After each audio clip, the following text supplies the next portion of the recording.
নৱম শ্ৰেণীৰ ছাত্ৰ ছাত্ৰীসকল তোমালোকৰ বহুপদ পাঠটো আজি ভিডিঅ'টোৰ জৰিয়তে আলোচনা কৰিছোঁ গতিকে তোমালোকে ভিডিঅ'টো প্ৰথমবাৰ শেষলৈকে চাবা আৰু তোমালোকৰ বন্ধুবৰ্গৰ মাজত ভিডিঅ'টো শ্বেয়াৰ কৰি ল'বা এতিয়া তোমালোকে বহুপদ বুজাৰ আগতে তোমালোকে চলক সহক গম পাব লাগিব এতিয়া চলকনো কাক কয় চলক হৈছে যিকোনো বাস্তৱ মান ল'ব পৰা এটা চিহ্নৰে সূচিত কৰা পদকে আমি কি চলক বুলি কওঁ আৰু সহকনো কাক কওঁ আমি এতিয়া চলক সহক সেইখিনি তোমালোকে জানিবই লাগিব এইখিনি চোৱা তোমালোকে চলক হৈছে x y z এইখিনি হৈছে চলক আৰু ইয়াৰ আগত যিখিনি থাকে 1 2 3 ধৰি লওক 3x বুলি যদি কওঁ তেতিয়াহ'লে আমি কি পাম 3টোক আমি কি বুলি পাম 3টো হৈছে সহক হ'ব আৰু x টো হ'ব কি চলক হ'ব ধৰি লোৱা 3x তত এতিয়া 3টো হ'ব কি সহক x টো হ'ব কি চলক নিশ্চয় বুজি পালা তোমালোকে এইখিনি কথা ইয়াৰ পিছত জানিব লাগিব তোমালোকে এতিয়া এক পদ দ্বিপদ আৰু ত্ৰিপদ এতিয়া দ্বিপদ হৈছে যি বহুপদৰ মাথো দুটা পদ থাকে তাক আমি দ্বিপদ বুলি কওঁ আৰু যি বহুপদৰ তিনিটা পদ থাকে তাক আমি কি বুলি কওঁ ত্ৰিপদ বুলি কওঁ আৰু যদি এটা পদ থাকে তাক আমি একপদ বুলি কওঁ অনুশীলনী 2.1 ত কৈছে তলৰ কোনকেইটা ৰাখি এটা চলকযুক্ত বহুপদ আৰু কোনকেইটা নহয় তোমাৰ উত্তৰৰ যুক্তি দিয়া এটা প্ৰথমটোত কৈছে 4x² - 28x + 7 এটো চোৱা এটো হৈছে এটা চলকযুক্ত বহুপদ কিয় হয় ইয়াত x আছে আৰু x আছে গতিকে x চলকযুক্ত বহুপদ হয় কাৰণ x চলকৰ আটাইবোৰ সূচক কি আছে পূৰ্ণ সংখ্যা হয় এটা b টো চাম y² + √2 এটো কি হয় এটো এটা চলকযুক্ত বহুপদ হয় কিয়নো এই y টো কি হৈছে যেটো সূচক এটা পূৰ্ণ সংখ্যা হয় গতিকে এটো হ'ব কি y চলকযুক্ত বহুপদ হয় এতিয়া তিনিটো চাম 3√t + t √2 এটো হয় নহয় এটো বহুপদ নহয় কাৰণ প্ৰথম পদটোত t ৰ সূচক 1/2 যেটো পূৰ্ণ সংখ্যা ইয়াত নহয় এটা ইয়াত চাম 4 নম্বৰটো চাম y + 2/y এটো চোৱা এটো কি হৈছে এটো বহুপদ নহয় কাৰণ দ্বিতীয় পদটোৰ যেটো সূচক ইয়াত -1 হৈছে যেটো পূৰ্ণ সংখ্যা ইয়াত নহয় এতিয়া 5টো চাম এতিয়া x⁻10 + y³ +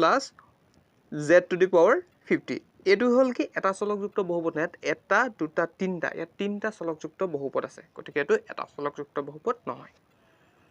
নিশ্চয় বুজি পালা এটো এতিয়া 2 নম্বৰটো চোৱা এতিয়া ইয়াত কৈছে তলৰ প্ৰতিটোৰে x² সহক লিখা এতিয়া x² সহক এতিয়া x² সহক ইয়াত কি আছে 2 + x² + x গতিকে x² সহক কি হ'ব x² সহকটো কি হ'বগে 1 হ'ব ইয়াৰ আগত থকাটো x² আগত কি আছে 1 এটা আছে একো নাই মতলব কি আছে ইয়াত 1 এটা আছে দুইটো চোৱা 2 - x² + x³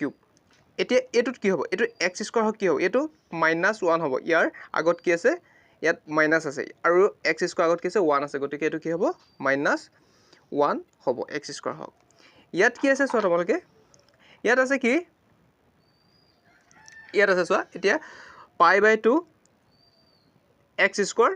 + x এটোত কি হ'ব চোৱা এটোত সহক কি হ'ব x² সহক π/2 হ'ব এটো x² সহক হ'ব এতিয়া iv টো চোৱা iv টো কি আছে √2x - 1 এটো x² সহক কি হ'বগে ইয়াৰ 0 হ'ব নিশ্চয় বুজি পালা এটো ইয়াৰ পিছত চোৱা 3 নম্বৰটো চোৱা 35 মাত্ৰাযুক্ত এটা দ্বিপদ আৰু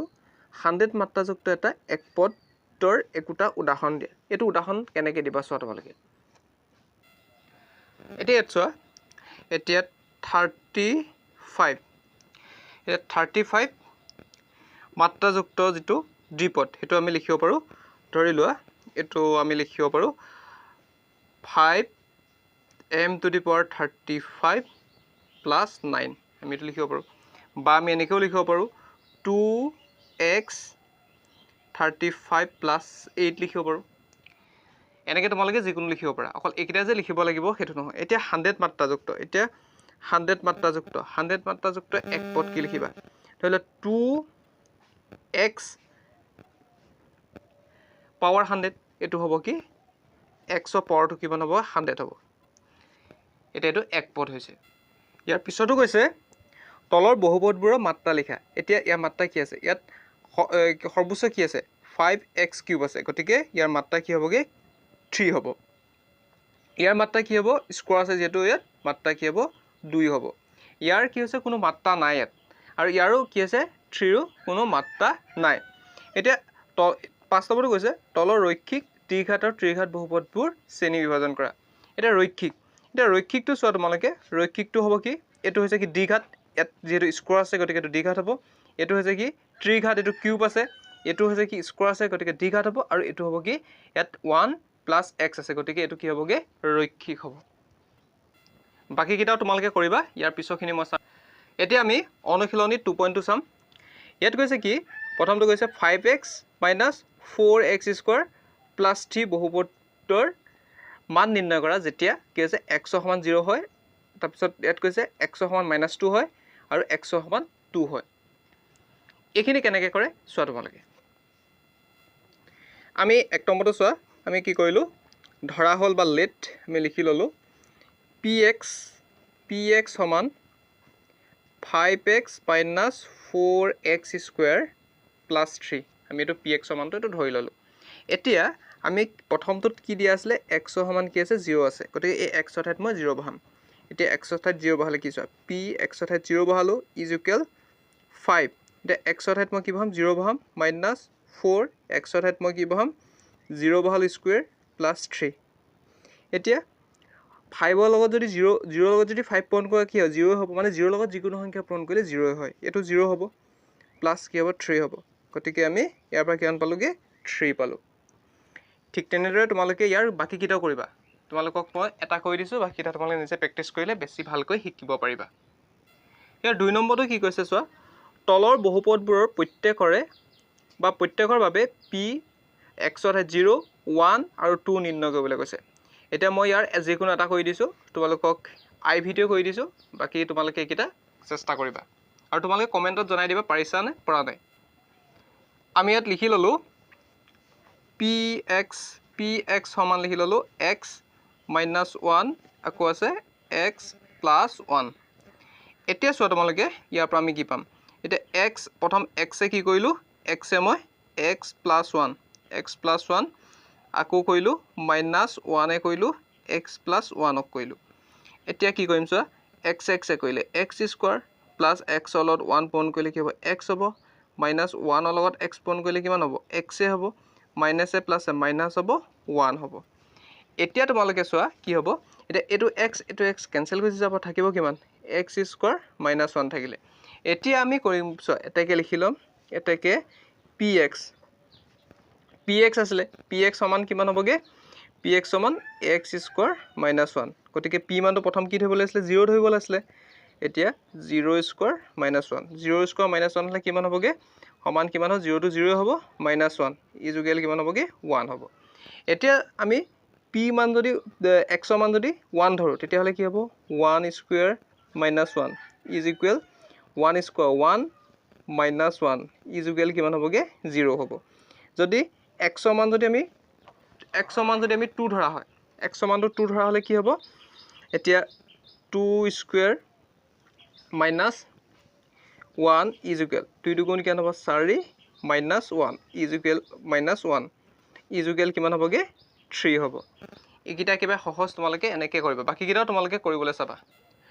3 নম্বৰটো চোৱা 3 নম্বৰটো টান নহয় বিশেষ 3 নম্বৰটো তোমালোকক মই যে কোনো এটা কৈ দিছো 3 নম্বৰ তোমালোকক মই এই ৰুটত থকাতে কৈ দিছো ৰুটত থকাটো আছে px = 3x² - 1 x ৰ ভ্যালুটো কি আছে -1/√3 আছে আৰু 2/√3 আছে এইটো কেনেকৈ কৰে চোৱা বাকি কিটা তোমালোকে কৰি চাবা এটা কৰিলে তোমালোকে বাকিখিনি কৰিবলৈ চেষ্টা কৰিবই লাগিব তেতিয়া তোমালোকে অংক ভালকৈ শিকিব পাৰিবা এইটো কেনেকৈ কৰিছো চোৱা 3x² - 1 এতিয়া আমাক এটা বস্তু দি আছিল কি x ৰ ভ্যালুটো কিমান দি আছিল x ৰ সমান এটা দি আছিল -1/√3 আৰু এটা দি আছিল 1/√3 দি আছিল এটো কি আছে এইকিটা হৈছে কি x ৰ ভ্যালু কিটা এটা মই x ৰ ঠাইত বহাম এতিয়া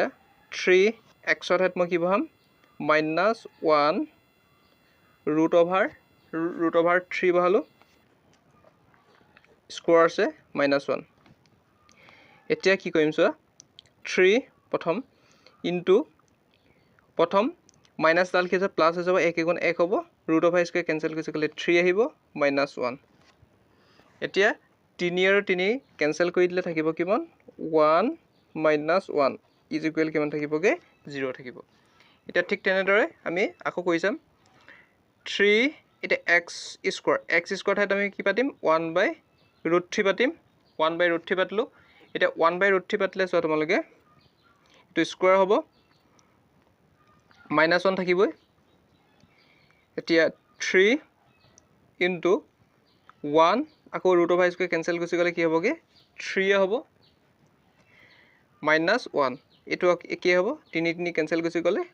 1 - 1 ইজ ইকুৱেল কি হ'বগৈ 0 হ'ব নিশ্চয় বুজি পাইছা তোমালোকে এইকেইটা বাকী পাৰ্ট 2ত আমি ইয়াৰ বাকীখিনি আলোচনা কৰিম 2.3 2.4 2.5 তেনেকৈ আৰু 4 নম্বৰটো তোমালোকে কৰিবা 4 নম্বৰটো একেই হয় ইমান টান নহয় 4 নম্বৰটো মই এটা কৰি দিছোঁ তোমালোকক ৰ'বা ইয়াত কৈছে কি তলৰ প্ৰতিটো বহুপদৰ শূন্য নিৰ্ণয় কৰা শূন্য নিৰ্ণয় কৰিবলৈ মই যিকোনো এটা কৈ দিছোঁ 3 নম্বৰতে কৈছোঁ px ইজ ইকুৱেল 2x + 5 এইটো কেনেকৈ কৰিবা চোৱা এতিয়া 2x + 5 ইজ ইকুৱেল 0 বুলি ধৰি লৈছোঁ আমি এতিয়া 2x ইজ ইকুৱেল 5টো ইফালে গ'লে কি হ'ব -5 হৈ যাব এতিয়া xৰ ভেলুটো পাই যাম xৰ ভেলুটো কিমান হ'বগৈ -5 এইটো পূৰণ আছে সমান চিহ্ন ইফালে গ'লে হৰণ হ'ব xৰ ভেলুটো কিমান পালোঁ -5/2 এইখিনি তোমালোকে এনেদৰে কৰিবা